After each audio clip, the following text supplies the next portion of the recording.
Hey everybody, Todd here. And if you are watching this video, odds are you are as passionate about autism as we are, which is why we need your help. So, real quick, we need you to go ahead and share this video or this podcast, whatever you're listening or watching, with everyone you know. We are trying to spread awareness and just help encourage families who are raising a child on the spectrum. So please, please, please share this video or podcast with everyone you know. Also, go ahead and leave a review if you're listening on Spotify or if you're on Apple Podcasts or if you're watching this on YouTube. Like it, comment, subscribe. We are a growing channel and we need your help. So without further ado, we're going to get into today's podcast episode, which is a pretty interesting one. We're talking about grief and how it affects families and really how to overcome grief as a parent to a child on the spectrum. So without further ado, let's get into this. Hello, and welcome to Not an Island Podcast, the podcast series where we talk about family, faith, and autism, the little place where those three things meet. We're your hosts. I'm Todd. I'm Amanda. We're the Johnsons, and we have a pretty heavy topic for you I today, but we know. are really passionate about shedding light on this because it's Yeah. important for families to know that they're not going Yes. crazy. Yes. So, today we're going to be talking about grief. We're going to be talking about grief. What does that look like? What does that mean? And why? Where does grief fit in the life of a family on the spectrum? Yeah. Right. So, And if you feel like you have a child on the spectrum and you haven't walked through any grief, you might need to have to hear what we're saying, because I think some people just try to keep blazing ahead, oh yeah. and they don't ever come face to face with this thing, Mm-hmm. and eventually it does break them. And so I just want to make people aware of that this is a healthy and it's a good thing, It's normal. and it's a thing that the Lord can lead you through, and Yeah. it's vital and it is important to you Yeah. for you to grow and be who Yeah. So you're we're going to created go to be. through. It's going to be kind of a long episode, maybe. Mhm. We're not sure yet. Kind of winging this one, but uh, scientifically, or I should say, like publications say, there's 5 stages of grief. Right? It talks about denial, anger, bargaining, depression, and acceptance. But I say there's a 6th. And Oh, if you're watching this, if you're listening, the 6th one is a complete banger. Like, you're going to want to stay to the end of this episode to listen to this because it's probably the most important stage to help just rocket your family into um, really success as a family. yeah. Not in a worldly way of success, but just finding your place. You know what I mean? Right. So Right. the 6th one, we'll talk about it. But first, we're going to go into this. So, stage 1, Amanda, denial. Not my kid, right? Hmm. How did that look for us? Man, and we were just having a conversation with some friends about this last night, actually. Yeah. And they don't have a child. This specific person does not have a child on the spectrum, and they were like, I just don't understand why anybody would go through a denial period. Mhm. And and maybe some people don't, but it was a very real part of our journey, um, not wanting to fully accept what we didn't understand. Yeah, I think it was more of a fear of the unknown thing. It was very much a fear of the unknown. And I think the denial aspect for us, it wasn't so much like a pride thing, like, oh, our kid can't possibly have anything, No, it was going on with them. I think it was, like you said, more of a fear. well, there's a fear of the unknown, number one. I think, it was also a fear of the stigmas related to autism.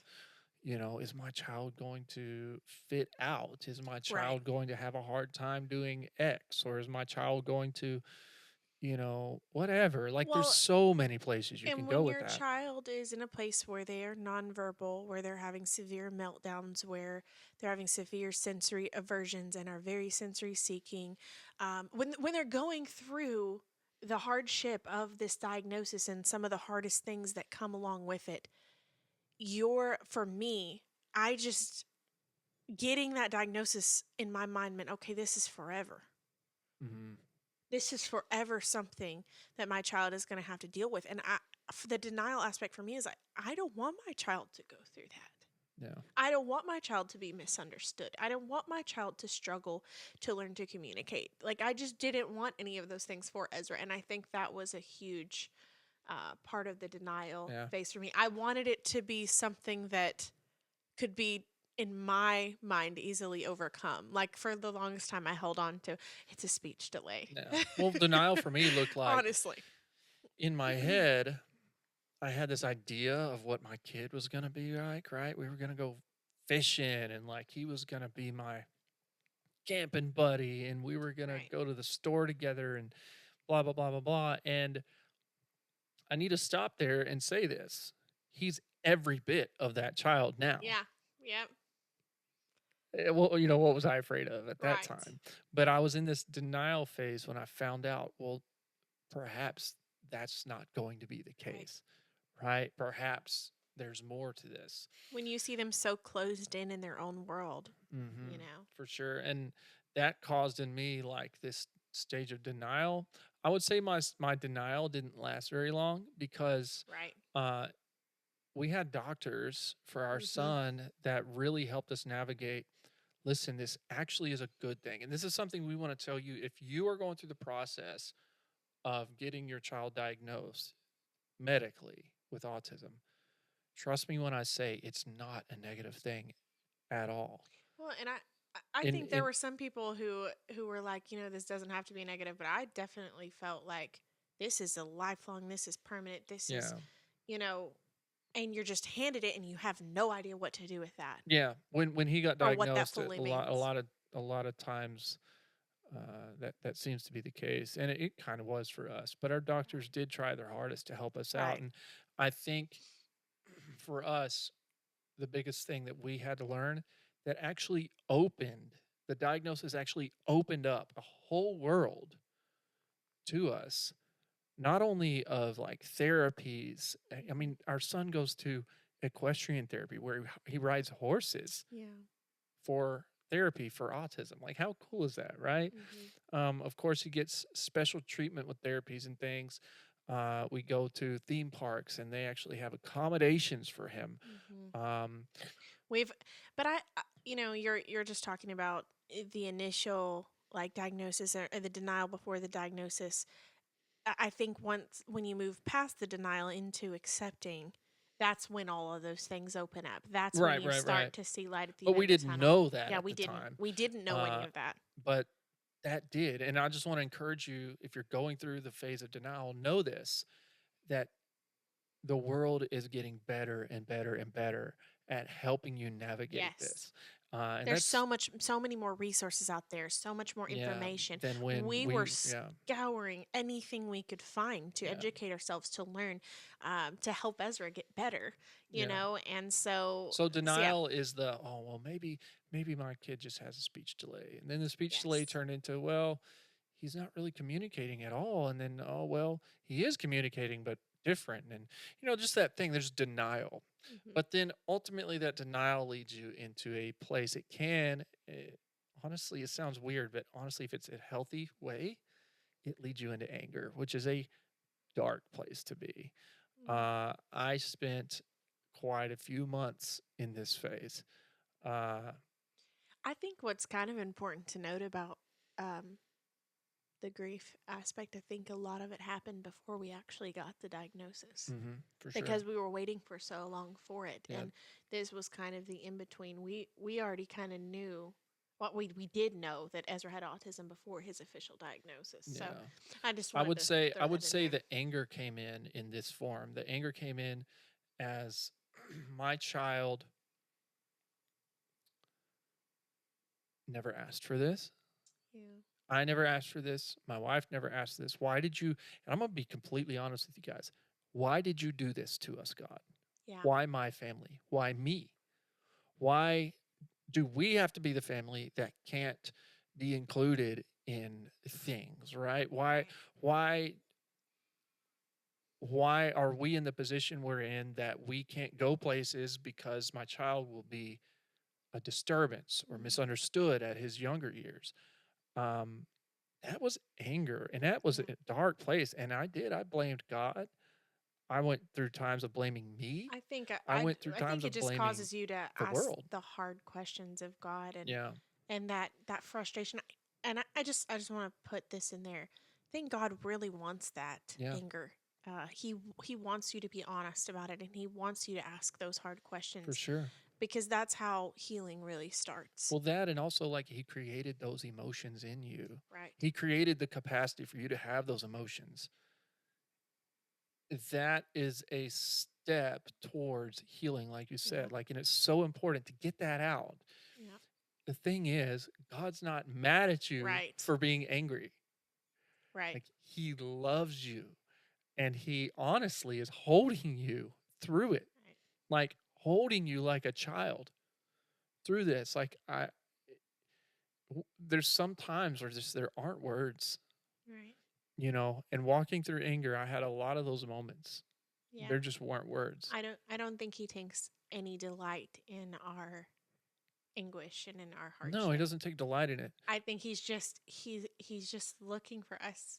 Or he's longing for us to look to him in it, though, Yeah, and ask those hard questions, for because sure. he, like you said, like that's how he brings healing. I really David believe. asked hard Hmm. questions. Just go read Yeah. Psalms. That Yeah. dude was like, bro, Yep. you know? He So, was lamenting and yeah, letting it yeah. all out. Yeah. I really believe there's an art to that. And the art is to find healing through that. Yeah. So yeah, anger was Denial, anger, anger, bargaining. bargaining. Bargaining. Well, bargaining sounds like this, like, well, maybe there's a way out of this. Yeah. Oh, yeah. Maybe I Maybe there's a can, magic cure. maybe my child is deficient in this one vitamin. And that's Yes. why he has autism as a whole. Not disagreeing with that at all. If you're, And not discounting yeah. anybody. We get the desperation. We totally, completely understand the Mhm. desperation and for some people, there's different things that really have been That's what I like was gonna nearly say. an Like, overnight success right. For in some children things work. Other children, they don't. right. Um, yeah. And autism is a spectrum. It's so wide that some kids might just have a different source than the Right. other. And following like a lot of the parent boards and things like that on Facebook or Instagram or wherever. These different threads, you see a lot of different opinions on this, Mhm. but I understand what it's like to be in that place of desperation, that you want nothing more than to be able to take this from your child. You want nothing more than to have, a solution.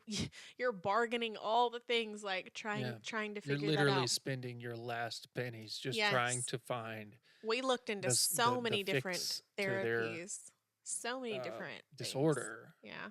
Yeah. Yeah. People, well, think about some of them, Todd, if we could list them. I mean, Uh, there was cranial sacral therapy. Not saying that doesn't work. We never tried it, but I mean, we never got people, to. it's expensive. It's Yeah. very expensive. People have huge success with it. I mean, there's like people do detoxes and their Sometimes children it have works. parasites, and it's crazy. There's so much stuff. Sometimes things People do work. chelation. People do specific diets. We did do that.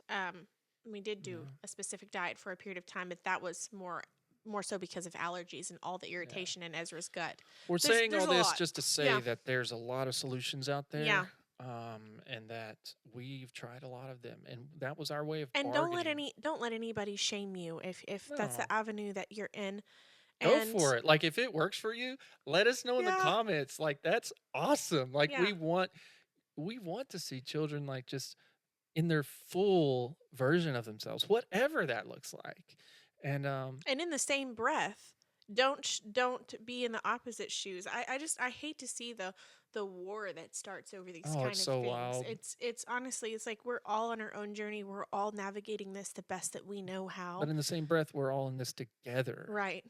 Together. And Like, that's the main together. people have You know? such strong opinions, and I think, our podcast is not an island podcast. I think that's what isolates so many people, is that they're so bullheaded and this is the way it has to be, and Mhm. that's everybody's journey is going to look different. Yeah. I don't know how we got off into all that Bargaining. bargaining. All right. That's what bargaining looked like for Yeah. us. It's it can be an expensive stage of grief to be in. Yes. Uh, the fourth will be depression. So you go from Mm. bargaining to find out that bargaining did not work, Or maybe it did for some of or you. maybe it did. But if you find out that it didn't work, it drives you into hopelessness Mm. and depression. And can I have depression as a Christian, Amanda? Yes, I can. I Mm. truly believe it is a full blown chemical response in your brain Yeah. to losing every bit of light that you And thought was there. we are body, soul, and spirit. Hmm. You know, there are things in the spirit realm that are, they're all the, that's a whole Yeah, another it's a whole nother subject. conversation. But like so many people equate, if you're walking through a period of depression, there's chemical things happening in your body There absolutely as are. well. And we need to address all of those things. That's a whole Yeah, nother subject. yeah.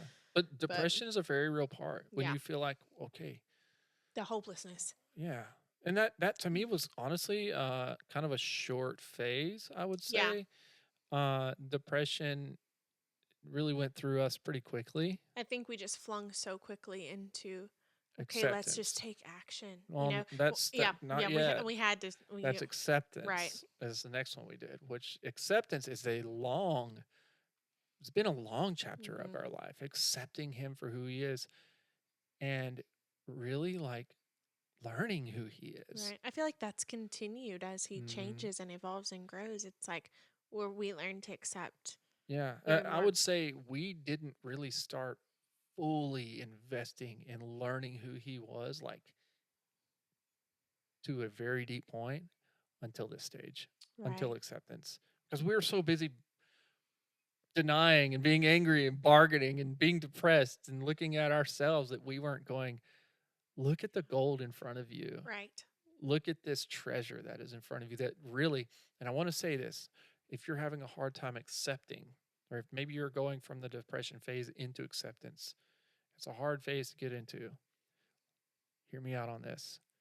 The Lord has entrusted you to be a parent to an innocent child who has boundless treasures in their life, just waiting to Mm. be uncovered by you as a steward. Like God has chosen you to steward their lives For as a sure. parent.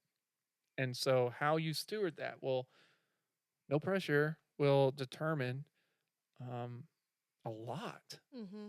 about how they will live and who they will be when they become adults. And um, really accepting who they Yeah. are is the key to that. And I think for a lot of parents to special needs children, specifically autistic children, I think part of that acceptance for us was learning, not trying so hard to pull Ezra into our world Oh, and learning yeah. how to get into his.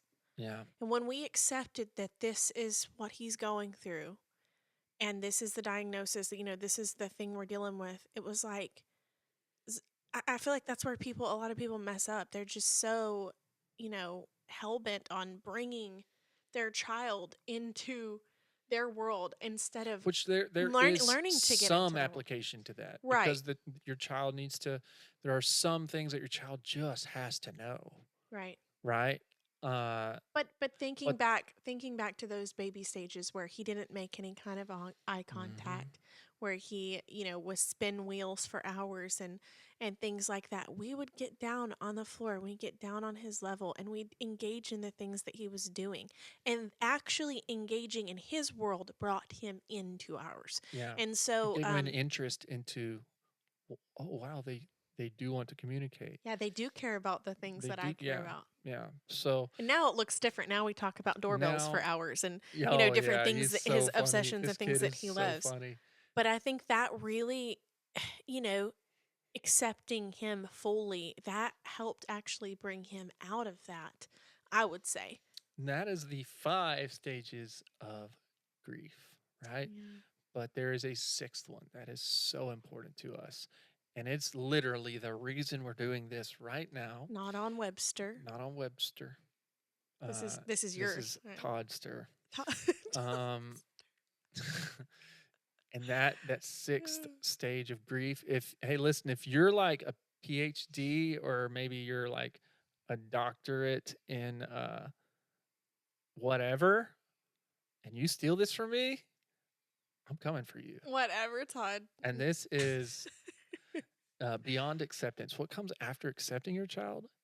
Advocating for your child. Yeah. Advocating. Yes. Advocating for others. Yes. Advocating for other families. Advocating for change to happen, not Yeah. necessarily in your child, not necessarily in families around you, but for All the- change to happen in the world Yes. surrounding them, so that they can feel included, they can feel accepted, they can have hope, they can have encouragement, and they can feel like their logo, not an island, Yeah. right? They can feel like they're not alone, Sure. because that is a killer. Until you go through all of these steps and you truly grieve this thing out, you cannot be effective, boots on the ground, advocating and creating a movement that's so needed. And so many of you may be isolated and stuck because you haven't been angry. Maybe, you maybe haven't went through some of these steps, or maybe you've been avoiding them. And I just today, right here and now, I think our job is just to give you the permission.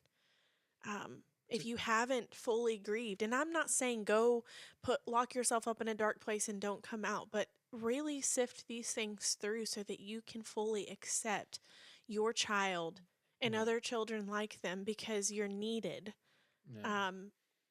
A lot of us really need each other, and in order for us to be there for each other, we have to go through this. Yeah. And The you last don't thing have that- to go through it alone either. The last That's the thing a other thing. child, the last on the very end of the list of a thing a child ever needs, and that's a parent to be absent, because they're so